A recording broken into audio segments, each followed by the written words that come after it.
Hello guys, Dom here, back with another weekly news roundup, looking at the goings on in the UK sports scene and also globally as well. It's a massive one this week for you. We've got the League of Legends 10th anniversary plethora of news announcements. I mean, I woke up, when was it, Wednesday morning last week, to all the news of the stream that had happened the night before. And wow, yeah, excited is an understatement. There's a lot of stuff announced. You've probably seen all this already. If you haven't, watch on. If you've seen it all, feel free to skip ahead a minute or two, or to listen to my views. Please feel free, stay with me.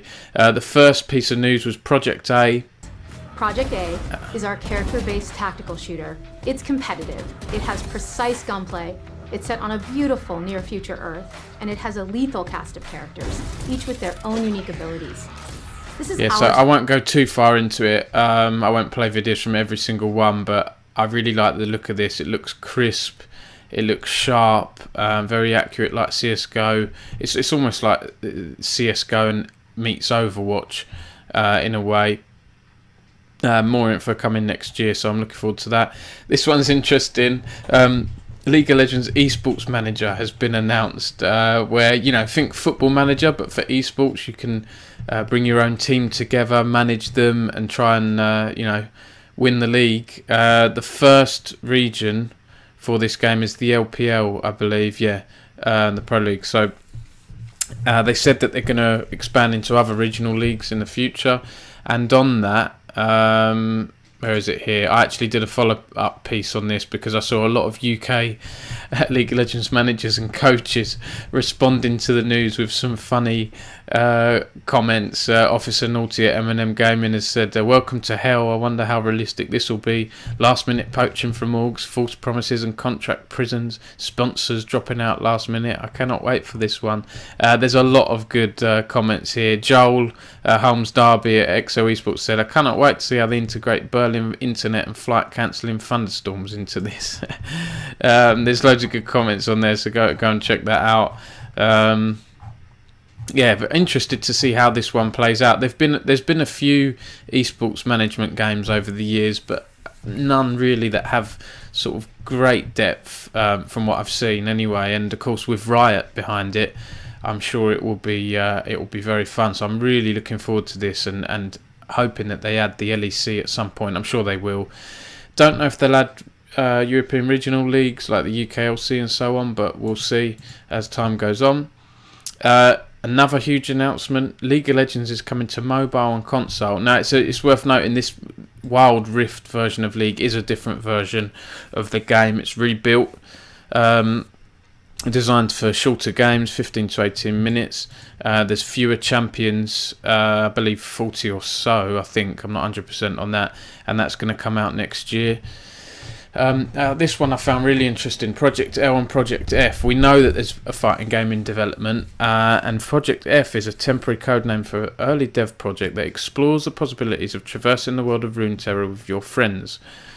And it looks very much like a sort of Diablo style dungeon crawler, but with League characters. Really excited to see how that one shapes up. Legends of Runeterra has been announced, Riot's attempt at the card game market, and I like what I've seen so far. I played this at EGX on the weekend, an event that took place in London, and I interviewed one of the developers, Steve Rubin, who's a former Magic the Gathering Pro player. It's fantastic. Have a watch of that. It's on the site and on our YouTube if you want to find out more about the game. And you know, Legends of Runeterra looks interesting. There isn't card packs as such. You can buy specific cards if you want, but you know, Steve Rubin said, he told me in a lot of games you have to buy $150 worth of packs just to play a deck and be competitive. We're kind of saying screw that. There are wild cards you can buy directly, and the Vault, which offers rewards based on how much you play. If you play World of Warcraft, it sounds similar to the chests you get each week. The mythic chests, or whatever they're called, where depending on how well you've done over the past week, you'll get loot and things appearing in there. So that sounds interesting. And we ended up discussing a lot of the lore of League of Legends, and you know, how the characters get involved, and it's some interesting comments Steve made about followers in Legends of Runeterra and how they could become fully fledged champions in the card game in the future. And I asked him, well, could we see these characters become champions in League of Legends in the future? And he said he couldn't answer that. But yeah, here you go. This is Lux's aunt. So, you know, it's cool to see these new characters come into fruition. And this featured in the League of Legends Marvel crossover comic about Lux. Yeah, really interested in this one. I've played it a little bit over the weekend and I enjoy it. I'm not sure if I prefer it to Hearthstone, but, you know, it's a big task being able to beat Hearthstone. I think it will find its own place in the market for sure, and yeah, I enjoyed playing it. Teamfight Tactics Mobile and Rise of the Elements. So TFT is coming to mobile early next year, so that's going to be great. And then Rise of the Elements will feature content themed around the elementals, giving players opportunities to create new strategies with other not yet seen characters and items. So there's a little sort of development for TFT. There's a new animated series coming called Arcane that explores the origins of Jinx and Vi. As a Vi main, I'm really happy to see this. Very interesting to see what's happening. And on this front as well, there's a League of Legends Origins documentary on Netflix, which is out now. I really need to watch this. Shows, you know, how League of Legends came to be and how it grew, so I look forward to watching that. And then there's other updates and changes to the Rift in League of Legends. I think one of the main things has been again, Rise of the Elements, changes to elemental drakes. So depending on, as I understand it, which drakes are on the Rift, and when you kill them, the landscape changes slightly. We've seen bushes, like little alcoves appear at the top and I think the bottom of the map, but when certain drakes are there. So have a look into separate videos into that, because otherwise this video I'm making will be so long. I'm doing a quick roundup. And Riot has announced a social impact fund. Riot's Karma program has already donated more than $4 million to charities around the world, and Dawnbringer Karma will be the first skin in which all proceeds will go to the Riot Games Social Impact Fund. And so yeah, so some huge announcements there. Very excited about it all. Go check out my interview if you haven't done already. Let me know what you think.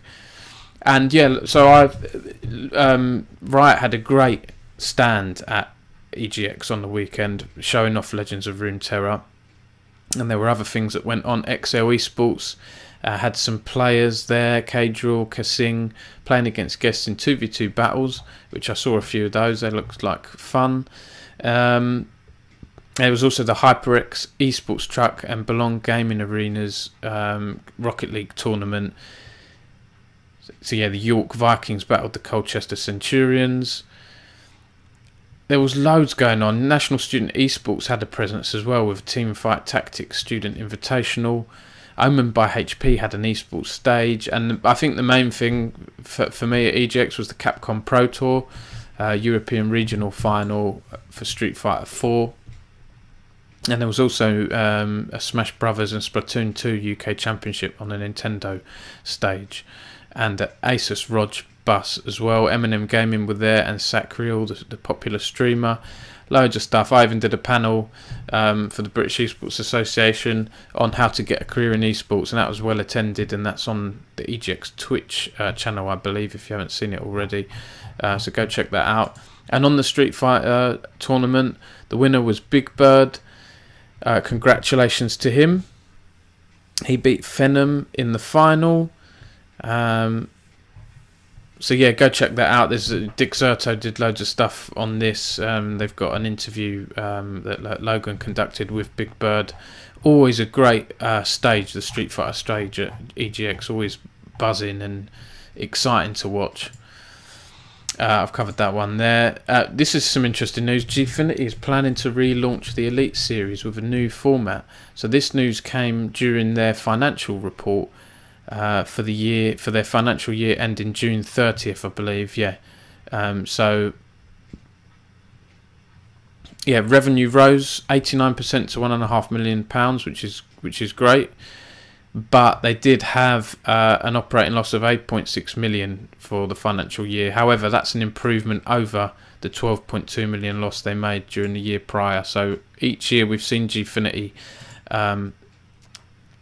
sort of stem its losses more and more, and hopefully we can get to the point where they are turning a full operating profit. But yeah, the Elite Series, it looks like it's coming back. You know, the most recent one was in December last year, and you know, a lot of us thought maybe it's gone for good, or is it dormant, and it looks like it's just dormant. Gfinity said the Elite Series has gained significant traction in the industry. However, over the past 2 years, it has also drawn on a lot of resources from Gfinity's business. We're currently looking at restructuring this property with a view to relaunching it in a revised format with a stronger commercial presence. So we'll have to wait to see what exactly that looks like. But it's good that Gfinity have finally broken the silence on this, and I'm looking forward to seeing how good the Elite Series will be when it returns. In other news, Call of Duty League coming next year, the franchise league, which has been announced for a while now, and of course we had the London Royal Ravens announcement last week. It looks like there's also going to be a new League City circuit for fans to get involved with. So, you know, gamers are going to be able to compete on behalf of their team cities. So London Royal Ravens fans will be able to go up against, you know, teams from LA, New York, Paris and so on. And this sounds interesting because it's going to be a duos based format in the Modern Warfare mode gunfight. Will have its own prize pool and culminate in a finals event at the COD League Championship weekend. But it says it's going to be matches are going to be either online or via LAN. So that sounds interesting. Are we going to have a new London LAN for Royal Ravens players to take part in? This sounds interesting. And on the Call of Duty note as well, Esports Insider have been all over these stories. There's the Call of Duty Challenges, which is the official amateur competition. So these are for, like, you know, your semi-pros, your amateur players, guys that and girls that are trying to become pros in the future, and that's going to have a prize pool of over $1 million, which is brilliant for an amateur thing. Here we go. Players will receive challenger points for placing favourably in online tournaments. Those with adequate points will get better seeds at offline tournaments throughout the season. So sounds interesting. And shout out to John O'Nicholson as well. He's done some stuff for Esports News UK, so good to see Jono writing for more and more sites. Fnatic have broken into the Indian market here, and they've announced they're going to be competing in PUBG Mobile next year with the best players from India, and this marks Fnatic's first pro-gaming entry into the Indian esports market. So exciting, nice one on Fnatic, broadening out. Have to see how we get on with this. Ryan Hart, big shout out to Ryan, obviously an esports legend, fighting game hero, one of the most decorated pro players, one of the most, well, probably the most decorated British esports pro that I can think of anyway. He's been going for a long time, and he's been inaugurated into the International Video Game Hall of Fame. Congrats to Ryan, fantastic news, and very well deserved as well. And if you're wondering why I'm not following Ryan Hart, it's because I'm not logged in. So yeah, that'd be awful for me. Here's a little shout out to one of Britain's best original Super Mario Kart players. Yeah, not a typical esport, I know, but I just think it's fascinating that a game that is over 20 years old is continuing to see records broken. And here you can see Sammy posted this just the other day, and he's broken a record on which circuit was here. I can't see the name of the course here. Mario Circuit 2, and this is not going to load for me, is it? That's annoying. Is my internet playing up? Let's have a look here.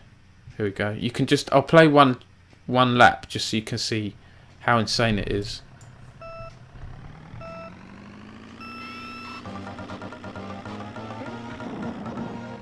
I mean, like, he's jumping across the gravelly bits. It's like, I didn't even know you could do that. Look at this. I mean, what? Some people might be watching this having never played Mario Kart, but believe me, having played it as a boy and seeing that now is just absolutely insane. So congrats to Sammy. Elsewhere, on more UK talent, more news here. This is great to see at the DreamHack Smash Brothers tournament recently. Okay, it was Zane from the States who won, but we had a lot of good British talent here. Professor Pro, second place. Setchi, third place. Johnny, it looks like he may be half American, half Irish here, Johnny, so congrats to him. And Frenzy, 7th place as well. Yeah, you know, Britain, we have some good talent in fighting games. I think that's very clear. Games like COD and FIFA, and long may it continue. On to some of the global news. Blizzard's PR crisis receives US Congress's attention. I mean, like I said a few weeks ago, this story is going to go on and on and on now.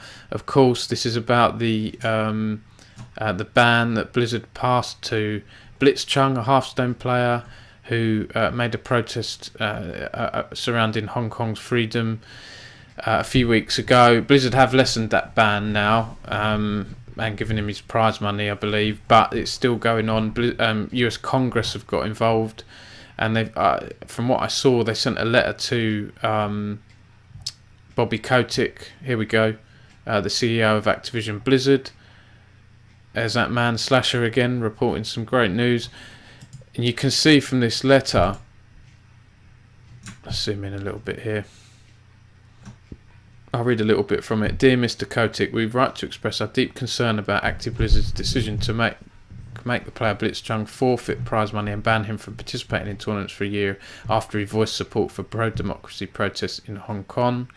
The decision is particularly concerning in light of the Chinese government's growing appetite for pressuring American businesses to help stifle free speech, and they go on to use Apple and the NBA as other examples there.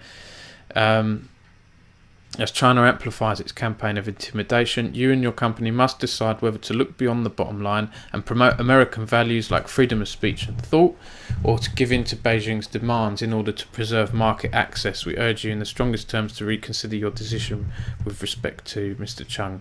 Blitzchung. You have the opportunity to reverse course. We urge you to take it. That came from Ron Wyden, US Senator, and Marco Rubio, US Senator. So, and there we go, members of Congress as well. It's you know, this is going to go on and on. Do I expect Activision Blizzard to look beyond the bottom line and at other values? Of course I don't. It's Activision Blizzard, isn't it? It's money is their main focus. Sad to see. In other news, Epicenter 2019 is going to take place with $500,000 in December. It takes place December 17th to 22nd, and it's 2019 of the Russian event CSGO. So yeah, first 4 invites to teams have already been announced: Navi, Vanguard, Vitality and Evil Geniuses. I'm sure that'll be an interesting event. This is kind of UK-ish and global as well, isn't it? I mean, there's no UK players in Fnatic's first team, but they are technically London-based. Yeah, they've given Europe 3 teams in the World Knockout rounds. Fnatic turned things around in the League of Legends World Championship. Of course, they'd lost a couple of games early, and they've gone on to win several, including beating SKT, which is fantastic. And you can see they finished second in Group C with 4 wins, 2 losses, 1 behind SKT, and just edging it over Royal Never Give Up. And you can see, where are we here? Team Liquid are out, unfortunately, for North American fans. You can see the matchups for the quarterfinals here. This coming Saturday, it's Griffin versus Invictus, Fun Plus Phoenix versus Fnatic, and then on Sunday we've got SKT versus Splice and Dan1 versus G2. To have 3 European teams in the quarterfinals stage is fantastic. G2, Splice, Fnatic. You know, we should have at least 1 in a semi-final. I'd love to see 2 make it to semi-finals. So interesting to see how things will shape up there. This is an interesting story. The ex-Peke backdoor video, the iconic League of Legends play made years ago, has just reached 10 million views. And the backdoor play from 2013, of course, one of the best ever, one of the most classic League of Legends moments. Congrats to ex-Peke. I'm lucky enough to have met him and interviewed him, and he's a great guy and well deserved. 10 million views, incredible. And last few stories, last story in my roundup, FNCS squads. So Fortnite Chapter 2 was announced the other week, which I covered I think in last week's roundup, and Epic Games have released all the information for this tournament, the Fortnite Champions Series, sorry, FNCS. $5 million. I mean, this is insane money that Epic are continuing to throw at Fortnite esports. I'm not going to complain because we've got some handful of decent UK players in there taking this money. So yeah, that's taking place. Regional finals will be held online for each region on the weekend of the 6th of December. And a warm-up event is going to be taking place in a matter of days on the 25th of October before the series officially starts on the 1st of November. And lastly, guys, I wanted to do this stream. I don't think I'm gonna. I think I'm gonna run out of time, unfortunately. The UK games industry trade body celebrated 30 years of play this year as they celebrated their 30th birthday, and I wanted to get involved with this. They've asked people in the industry to get involved and do podcasts and streams and things like that, and I wanted to get involved because it is actually 30 years of play for me as well. I'm 33, and I picked up games when I was like 3 to 4 years old, and it's almost my 34th birthday, so I wanted to do a stream playing some old games, you know, Mario Brothers on the NES and things like that, things I grew up playing, GoldenEye, and I wanted to have a lot of fun with it. But it's been pretty difficult trying to find, like, you know, streaming retro consoles without using hacks and things, and even trying to stream with the SNES Classic, the programs I use on my PC. It was just too much effort for me to do it. But shout out to Yuki, and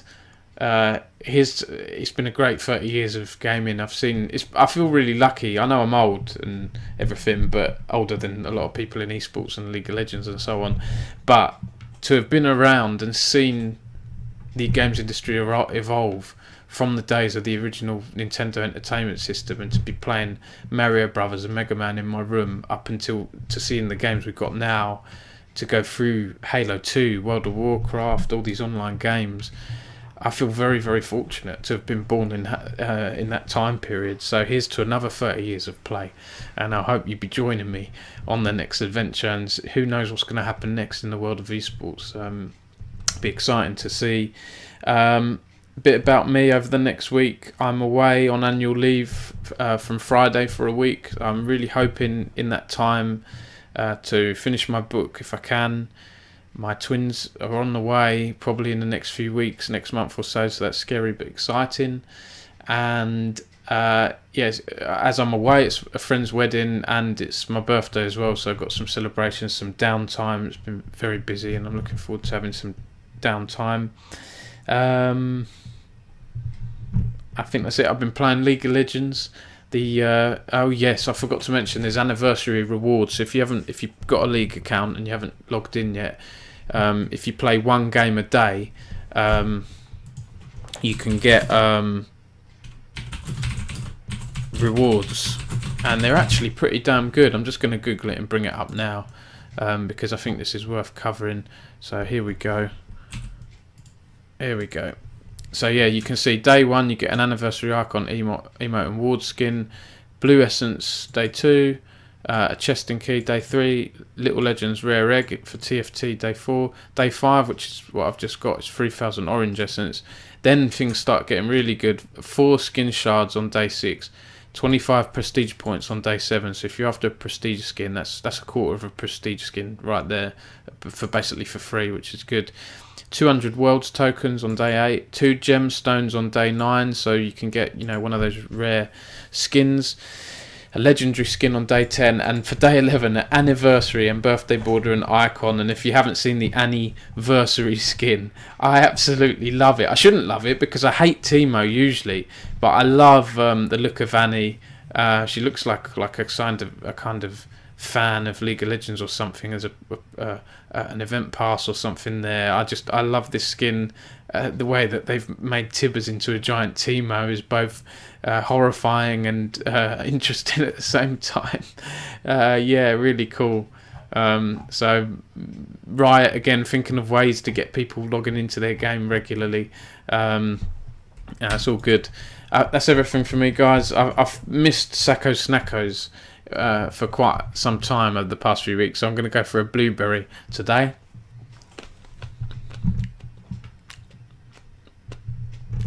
I'm not a big fan of blueberries and raspberries and things like that. Too sour for me, but healthy, not messy, quick and easy to pick up and eat while you're gaming. So I think, taking all that into consideration, a fair 6 out of 10, I'd say. And on that note, so yeah, I'm not here over the next week. There won't be a news roundup next Tuesday, Wednesday, but hopefully there will be the week after. So cheers for watching, guys, and I'll see you all soon.